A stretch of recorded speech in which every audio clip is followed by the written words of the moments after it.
everybody. Hi, Summit Kids. It's Giftie and Jamison. And we miss you guys so much. We're giving you all the hugs and the love from here. We want to talk today about when someone has forgiven you.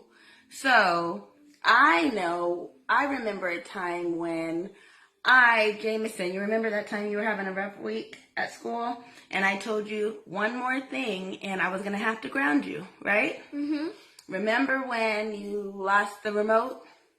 Yes. And I said, okay, that's it, Jamison. We're going to have to ground you. And then what happened? Where did I find the remote? In Mommy's recliner. In Mommy's recliner, Mommy found the remote. So what did I have to do?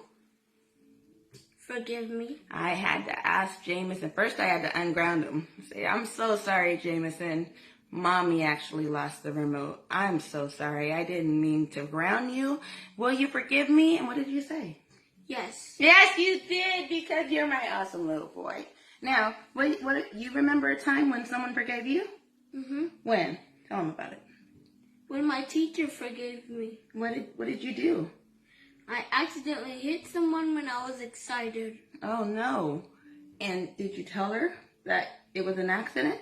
Mm-hmm. And what did she do? She said it was on purpose. Oh, no. And then what happened? The teacher forgave me. The teacher forgave him. And I'm reminded of John 15:12 that says, love others the way that I love you. So we forgive others because God's forgiven us. So we want you to tell us about a time when you have been forgiven. All right? We love you guys and we miss you so much. Have a great, wonderful week. Bye.